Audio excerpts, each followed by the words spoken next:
नमस्कार, आप देख रहे हैं 24 इंडिया न्यूज। तो आइए शुरुआत करते हैं आज की प्रमुख खबर से। प्रधानमंत्री का संसदीय क्षेत्र हुआ शर्मसार, प्रेमिका से मिलने पहुंचे जौनपुर के प्रेमी को जलाया गया जिंदा। इलाज के दौरान प्रेमी की हुई मौत, प्रेमिका समेत घर वालों पर मुकदमा दर्ज। घटना के 5 दिन बाद भी आरोपी पुलिस की पहुंच से दूर। प्यार का एक ऐसा खौफनाक मंजर जिसे देख हर किसी की कांप जाए रूह। प्रेमिका के घर नववर्ष के दिन पहुंचे प्रेमी को जिंदा जला दिया गया। अधजले प्रेमी का खौफनाक वीडियो देखकर हर किसी का कलेजा सिहर उठ रहा है। हर कोई बस यही कह रहा है कि प्यार का इतना खौफनाक अंजाम होगा कभी सोचा नहीं था। बता दें कि चंदवा थाना के अंतर्गत पतरही कोपा गांव का निवासी शुभम सेठ 26 वर्ष गाजीपुर के खानपुर थाना क्षेत्र के मौधा में आभूषण की दुकान चलाने के साथ ही सारनाथ के आशापुर के अखता में भी आभूषण की दुकान का संचालन करता था। इसी दौरान वाराणसी के चोलापुर थाना क्षेत्र के टिसौरा बेनीकला गांव की युवती रितिका से प्रेम हो गया। पिछले 7 वर्षों से दोनों एक दूसरे को जानते थे, जिसकी भनक दोनों परिवारों की थी। मृतक के परिजनों के अनुसार शुभम नववर्ष के दिन शादी की बातचीत करने वाराणसी के टिसौरा बेनीकला गाँव में गया हुआ था, जिसके बाद जलने की खबर मिली। आनन फानन में वाराणसी अस्पताल जाकर देखा गया तो शुभम अधजले अवस्था में चिल्ला रहा था, जिसकी इलाज के दौरान मौत हो गई। हालांकि पुलिस मृतक की मां की तहरीर के आधार पर प्रेमिका सहित अन्य लोगों पर मुकदमा दर्ज कर आरोपियों की तलाश में जुटी हुई है। मृतक युवक का अधजले का वीडियो सोशल मीडिया पर जमकर वायरल हो रहा है, जिसमें साफ तौर पर सुना जा सकता है कि कौन उसे जलाया है। बाकायदा प्रेमिका व उसके पिता के साथ अन्य लोगों का नाम चीख चीख कर बता रहा है। बावजूद इसके बाद भी आरोपी पुलिस की पकड़ से दूर पुलिस पर सवालिया निशान खड़ा कर रहा है, जबकि परिजनों का आरोप है कि पुलिस चाहती तो उसी समय आरोपियों को पकड़ सकती थी, मगर आरोपियों को भागने का मौका पुलिस ने ही दिया है। न्याय नहीं मिला तो चोलापुर थाने में कर लूंगी आत्महत्या, किरण देवी। मृतक शुभम सेठ की मां किरण देवी का आरोप है कि चोलापुर पुलिस ने आरोपियों पर भी अभी तक कोई कार्रवाई नहीं की है। बेटे ने दम तोड़ा तब आरोपियों के खिलाफ मुकदमा हुआ। उन्होंने कहा कि घटना घटे हुए 5 दिन बीत गए हैं, मगर अभी तक किसी भी आरोपी को पुलिस पकड़ने में नाकाम है।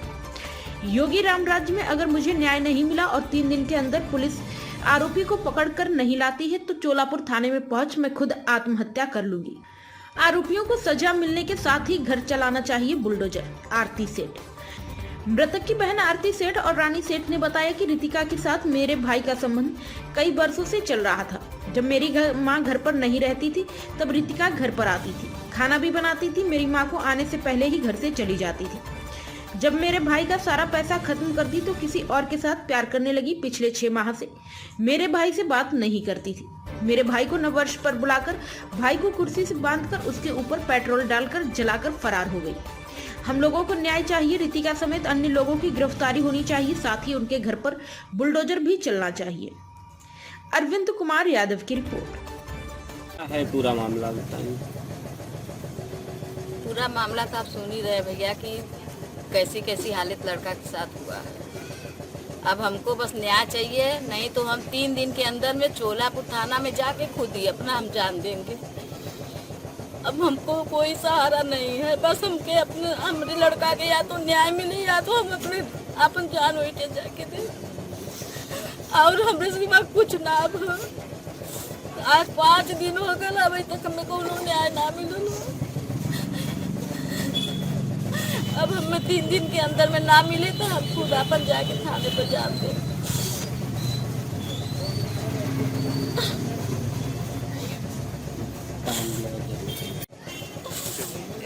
राम जी का राज है, रावण का राज होने के बाद राम जी का कौन राज है? जैसे मेरे भाई का मौत हुआ ऐसे उन लोग का भी मौत होना चाहिए।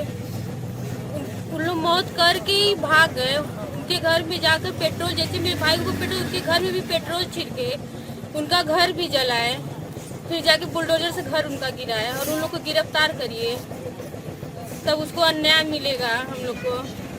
और जैसे मेरे भाई का जान गया वैसे उस लड़की का भी जान जाना चाहिए। जैसे मेरे भाई को मारा गया है बहान किसी, उसको भी मारना चाहिए और मेरे भाई को अन्याय मिलना चाहिए। और हम कुछ भी नहीं जानते हैं, अभी तक कोई अभी गिरफ्तारी कुछ भी नहीं हुआ है। आज 5 दिन हो गया है उसको, अभी गिरफ्तार नहीं किया है पुलिस, उन लोग भाग गए हैं। अरे मौका दी है तो भागेंगे। और पुलिस पैसा ही खा के भाग गया, पुलिस उसको नहीं पकड़ा है उन लोग को। बस मेरे भाई को ही पकड़ा, बयान भी लिया पर उनको नहीं पकड़ा। बयान में भाई ने क्या क्या बताया? वही बताया, रितिका मारी, उसके बाप मारे मिलके, वाहन की कुर्सी में जला दिए हैं। आप लोग को रितिका के बारे में पहले से पता था? हाँ, 6 साल पहले से पता था। रितिका यहाँ पे आती थी, जाती थी, हम लोग से मिलती भी थी, बातचीत फुल करती थी, पर इतना नहीं पता था कि वही मेरे भाई का ही जान ले लेगी। मेरे भाई से बहुत पैसा चूसती थी, जब उसका पैसा ही खत्म हो गया तो उसको जान से ही मार डाली। उसके साथ बहुत अन्याय की। जब उसका पैसा खत्म हो गया तो उसको भी छोड़ दी, फिर किसी और लड़के के चक्कर में पड़ गई थी, इसलिए मेरे भाई से 1 महीने से बात भी नहीं कर रही थी। आपके भाई से बात नहीं कर रही थी तो पहली तारीख को नया साल के दिन आपके भाई के उसके घर कैसे गए? वो बुलाई थी फोन करके पार्टी के लिए, उसको नहीं पता था कि उन लोग वाहन के मार देंगे। मेरे भाई को ये सब नहीं पता था। घर पे भी आती थी रितिका, बता रहे खाना वाना बनाती थी? हाँ, रितिका घर पे भी आती थी, खाना वाना बनाती कुल करती थी। जब मम्मी नहीं घर पे रहती थी तब वो आती थी, मम्मी दुकान चली जाती थी तो वो आती थी। जब मम्मी का आने का टाइम होता तो वो भाग जाती थी। कहाँ की रहने वाली है रितिका? चोलापुर की है, किसौरा गाँव। थे हम वहाँ पर गए थे, वहाँ पे कपिल चौरा हॉस्पिटल गए थे। तो वहाँ पे वो मतलब मरीज ऐसे बैठे हुए हैं, न उनके पास कोई पुलिस है न कोई डॉक्टर है। और ये जो है इधर के भैया हैं उनके, तो इनकी वाइफ का मतलब वहाँ पे डिलीवरी हुआ था कपिल चौरा में।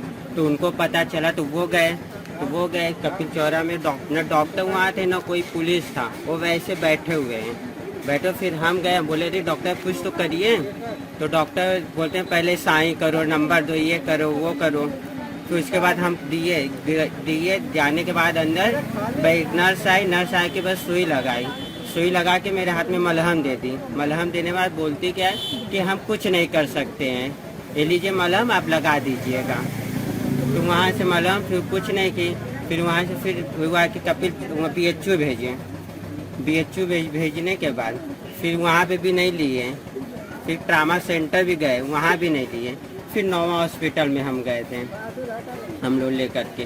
फिर वहाँ हम बोले ICU का मतलब होता क्या है कि जब वो जला हुई थी लास्ट तक दम ICU में तोड़े। हाँ, ये नहीं कि आदमी का तुम रात में इलाज करो ICU में, सुबह निकाल के दूसरे रूम में रख दीजिए। हाँ, क्योंकि वो गवाही भी दिया है, कपिल चौरा में आए थे पुलिस लोग, गवाही भी दिया है कि रितिका और राम अवतार हमें मिल के मार दिए हैं। तो भी वहाँ सुनवाई नहीं हुआ। इतना भी वो बोले कि हम इतना बच गए थे बोलने के लिए, बुलाया गया, इतना हम बोले कि आपकी जो लड़की है मेरे साथ 7 साल से संबंध है, मेरे साथ 1000 बार सोई है। तो उसका बाप बोलता है कि मादर चोन तो कि हम जला के मार दें। वो गवाही भी दिया है, जो कि उसके घर पे भी बैठ के गवाही भी दिया है कि राम अवतार रितिका हमें जला दिए।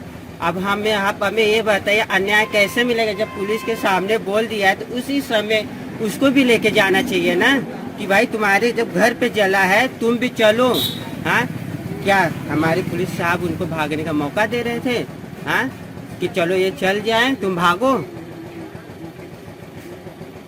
कुछ सुनवाई नहीं हुआ। आई मिनिस्टर साहब भी आए थे हॉस्पिटल में, वो भी क्या बोलते हैं कि भगवान से भी प्रार्थना करिए कि आपका बच्चा ठीक हो जाए। बाकी गवाही के लिए तो दिन तो बाकी है, हम कभी भी गवाही ले लेंगे। इसमें आप भगवान से दुआ करिए। अब हम बताए भगवान से हम क्या आप दुआ करेंगे? हाँ, ICU से तो डॉक्टर निकाल ही दिया, क्या दुआ करेंगे? अब क्या चाहते हैं? हम वही चाहेंगे जैसे उनके भाई के साथ हुआ वही उनके साथ हो, जैसे इनके भाई के साथ हुआ है वैसे उनके साथ हो। क्या आकाश से मृतक के क्या है? कर्ज भाई लगेंगे।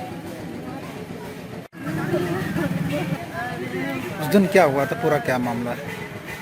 उस दिन हम लोग वहाँ पे, हम लोग को कॉल आया वहाँ पे यशो को ये परमहंस गुप्ता जी हम लोग को कॉल किए। उस चौराहे पे हमारे हैं कोई एक लोग है, उन्हीं को कॉल आया कि तुम्हारे भाई को ऐसा ऐसा हो गया है। तो हम लोग वहाँ गए, पता किए तो पता चला कि कोई जला दिया है उन्हें। तो हम लोग वहाँ पे गए, यहाँ से हम लोग निकले बनारस के लिए, तब वहाँ से चोलापुर स्वास्थ्य केंद्र से रेफर करके वहाँ पे गई अस्पताल है, वहाँ पे कपी चौरा अस्पताल में डाल दिए।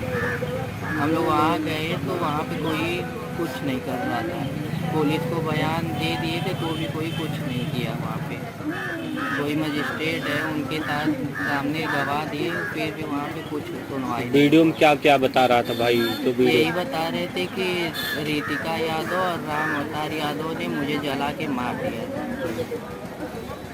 शरीर पे उनके बहुत रस्सी से बांधने का निशान भी था, पुलिस ले गए फिर भी कोई कुछ नहीं किया। पोस्टमार्टम रिपोर्ट आई है? अभी नहीं आई है, 1-2 दिन में आ जाएगी पोस्टमार्टम रिपोर्ट। जब आप गए थे तो आपको जब भाई मिला तो किस अवस्था में था? एकदम जले हुए अवस्थे में मिले हुए थे। तो आप लोग हॉस्पिटल ले गए थे, क्या हुआ? वहाँ से हम लोग जब वहाँ पे कोई कुछ नहीं और दवाई ववाई चल रहा था तब हम लोग वहाँ से उठा के ले गए BHU ट्रामा सेंटर। वहाँ पे कोई कुछ नहीं हुआ तो बोल रहे कि सीट नहीं है, बेड नहीं खाली है। फिर हम लोग प्राइवेट हॉस्पिटल ले गए, प्राइवेट हॉस्पिटल में भी नहीं हुआ तो हम लोग शिवपुर में नोवा हॉस्पिटल है वहाँ पे ले गए। फिर वहाँ पे 72 घंटे तक वो रहे, फिर वो चले गए।